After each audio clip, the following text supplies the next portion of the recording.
Howdy Redlegs fans, and welcome to episode, I believe it's 6 now, with the Redlegs sitting firmly on top of the ladder. I have a couple of very special guests with me this week for our episode.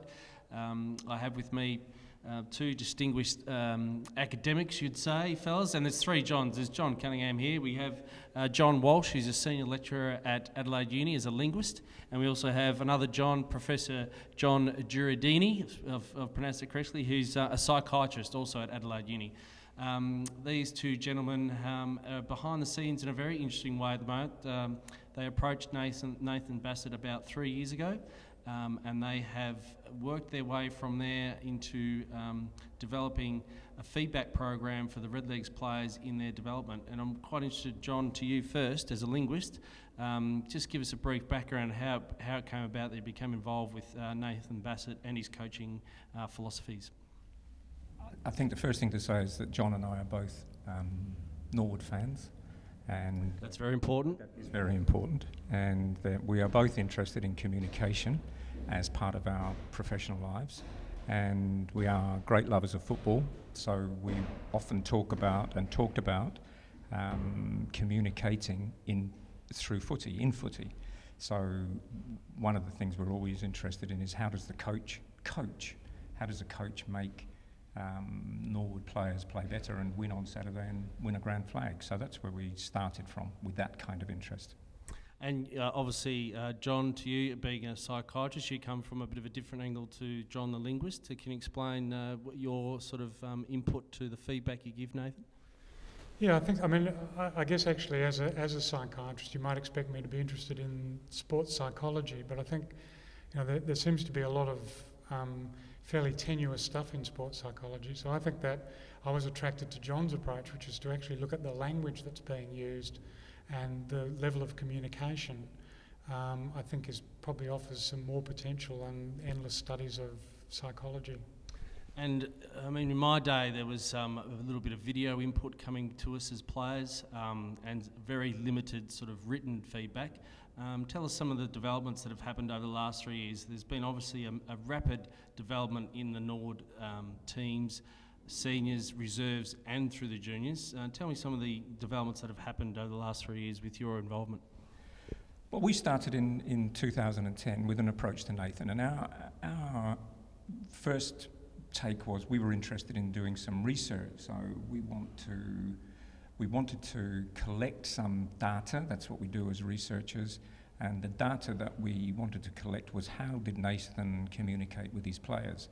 Nathan's perspective on the same thing was he wanted to know if his message was getting across. And so that was our meeting point. We came in over the 2010 season and we put the tape on Nathan talking to the whole group of players, so the whole of the first team squad, through various points during the week, starting from Monday at other team meetings during the week up until the meeting before going out on the Oval on Saturday afternoon, and then at quarter time, half time, three-quarter time as well. So that was our focus in 2010, which has changed slightly since then, but that's what we started with. Mm-hmm.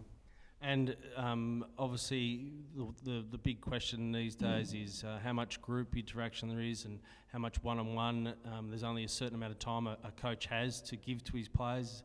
John, do you see from the psychiatry side of things or the psychological side of things, do you think that the one-on-one feedback that Nathan's able to give these days is more beneficial than the group stuff sometimes?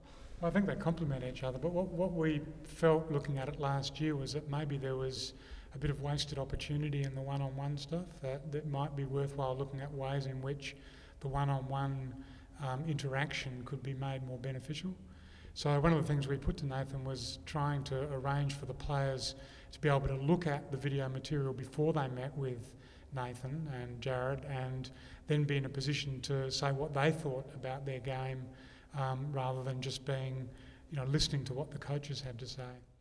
And I think that's an important part that players are able to feel. I know when I was a young player, you were very scared to even bring up anything to the senior coach. When I was at Geelong, Malcolm Blight just used to scare the hell out of me.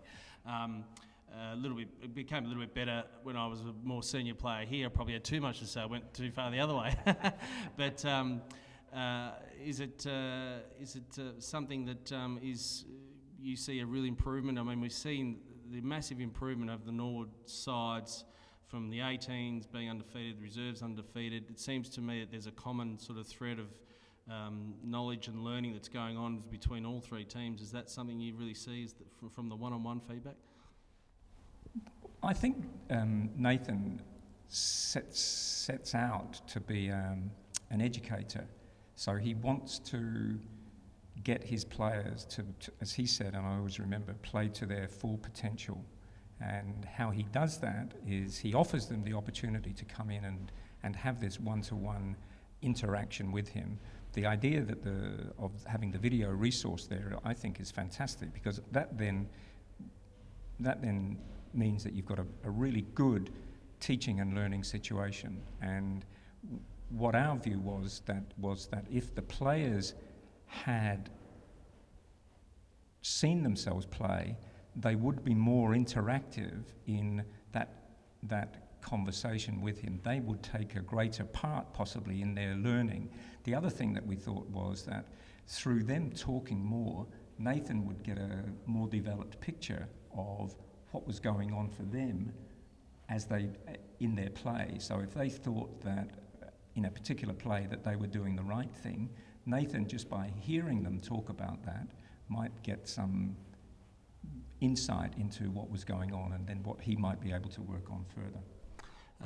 Yeah, I think that's excellent sort of information. Certainly knowing what is going on in a player's head is probably half the battle of football and being a coach. And I think we can see it's transferring onto the field that what Nathan is wanting them to do is being converted to results on the ground. Do you think, I mean, obviously you're 3 years into a bit of a program here. Do you think there is, you've only just scratched the surface in terms of what you're working on, and is there development to take this further to more places and AFL and more? Is that something we can see you guys on the TV, the footy show one day? I think we're very part-time in this, and it's kind of an extra thing that we do because of our love of the game and love of the club.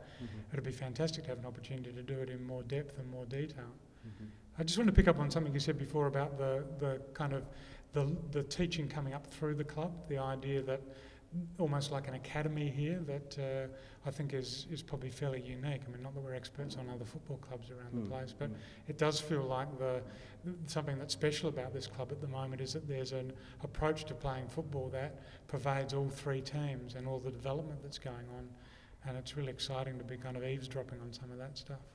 Yeah, I think that is quite noticeable. It's one thing I've noticed, not that I'm inside all the time, but I do see from afar that they seem to have young players come through and play their first game and seem to fit in quite well. I mean, even I think on the weekend they had a couple of debutants and another kid who'd played his second game, and it certainly didn't disrupt the flow of the team at all. So to me, that's evidence of the message is getting through to the whole group and everyone knows their role.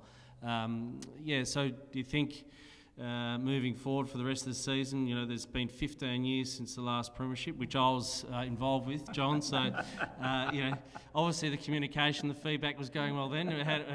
What are the tips for the rest of the season? We just keep it going, or what do you think as the linguist? What can we communicate? I think we've just got to take it 1 week at a time, John. Oh, beautifully said. I knew I could have been a senior lecturer as well at uni. We're just focused on the next result, which is West Adelaide next Saturday. But I lie in bed thinking that Norwood have the flag already wrapped up for 2012, and that's a very, very dangerous thing, I know. But I have high expectations that we will go very, very well in both the first team and the reserves and in the underage team as well. So, and I'd just like to say that John used the word eavesdropping. I mean, I think we feel privileged, in a sense, very lucky to be able to come in, and Nathan has been fantastic in allowing us to do this. We are puddling around gathering information that we give back to Nathan in our report. He read our report from last year and was comfortable enough with it to say, yeah, you can come back in 2012. I'd probably like to come in every year from now on, because I feel as if I could be selected on a day. Well, if we win the flag every year, John, but you come back all the time.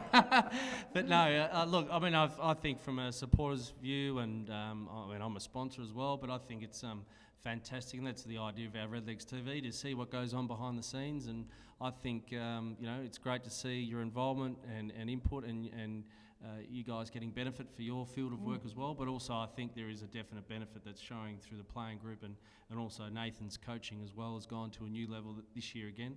And I think that's a large part to obviously some of the work that's going on behind the scenes with you guys. That's very nice of you to say. Nice of you to say so. Very good. Well, I'd like to take this. We'll wrap that up. It's we're here in the under-19s room, I think, here with a lot of history around us. But that concludes episode 6 of Redlegs TV, and it's goodbye from the three Johns. Goodbye.